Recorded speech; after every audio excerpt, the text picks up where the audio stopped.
देखिए, कांग्रेस के नेता तो कहते हैं कि उत्तराखंड में ऐसे ऐसे फैसले लेते हैं कि शराब सस्ती हो गई है, डीजल महंगा हो गया है, पानी बिजली महंगी हो गई है, शराब सस्ती हो गई। नहीं नहीं, शराब हमने महंगी करी है इस बार, और रेवेन्यू भी बढ़ाया है, प्रदेश के लोगों को भी मौका दे रहे हैं।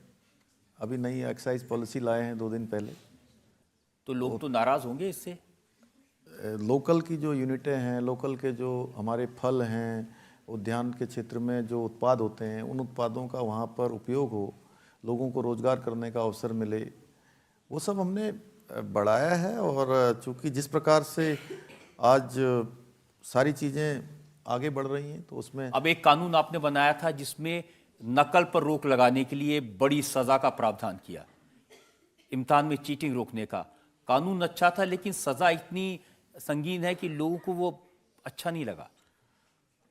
रजत जी, ये भी ऐसा सवाल है जो मेरे को हमेशा लगता है कि मैंने वैसे तो सभी फैसले अच्छा सोच के ही लेते हैं, लेकिन एक ये फैसला जो धरातल पर उतरा, ये अपने आप में उत्तराखंड के भविष्य को बनाने वाला है। ये जो नकल का अपराध है, नकल का जो ये काम है, ये बहुत लंबे समय से उत्तराखंड में चल रहा था।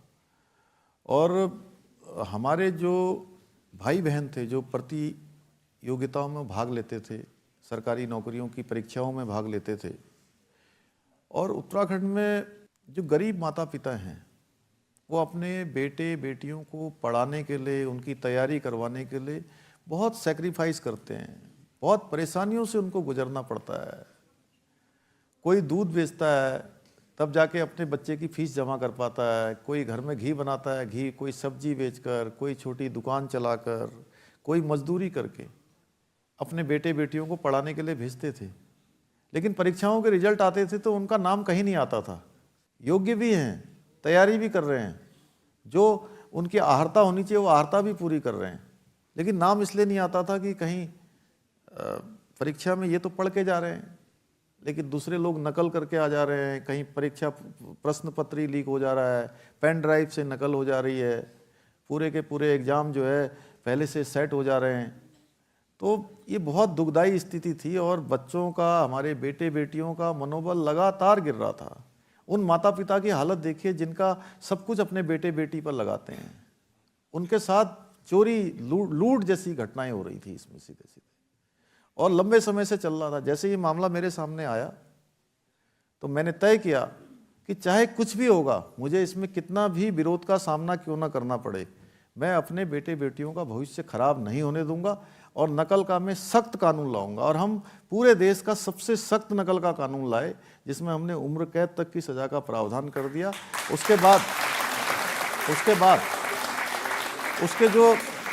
उसके जो रिजल्ट आए तो आज जो बेटा या बेटी एक परीक्षा में भाग ले रहे हैं, वो एक परीक्षा में भाग लेने वाले जिनका किसी में सिलेक्शन नहीं होता था, आज 4-4 परीक्षाओं में उनका सिलेक्शन हो रहा है। और जितने भी लोग जो पहले से परीक्षाओं में भाग ले रहे थे, सब योग्यता क्षमता होने के बाद भी उनका नंबर नहीं आ रहा था, आज सबका नंबर आ रहा है। 6 लाख से ज़्यादा जो है स्टूडेंट्स, 6 लाख से ज़्यादा हमारे यूथ, उन्होंने परीक्षाओं में भाग लिया है, सबका मनोबल बढ़ा है। ऐसे भी होंगे जिन्होंने नकल बंद होने की वजह से परीक्षा में भाग लेने से इनकार कर दिया। हाँ, कुछ थोड़े बहुत। लेकिन ये माना जाता है कि नकल कराने के पीछे सिर्फ विद्यार्थी नहीं होते, उसमें टीचर्स, उसमें कोचिंग कॉलेजेस, उसमें प्रशासन के लोग सब मिले हुए होते हैं। एक बड़ा तंत्र था, और आप समझ सकते हैं कि जब हमने नकल विरोधी कानून ये बनाया तो हमको वास्तव में ये इन सब जो बड़ा तंत्र था नकल करवाने वाला, क्योंकि वो बहुत बड़ा तंत्र होता है, उस पूरे तंत्र का सामना करना पड़ा। लेकिन हमारी माताओं बहनों के आशीर्वाद से, उत्तराखंड की जनता के आशीर्वाद से हमने नकल का अध्यादेश लागू किया, और उसके सुखद परिणाम हमारे सामने आ रहे हैं।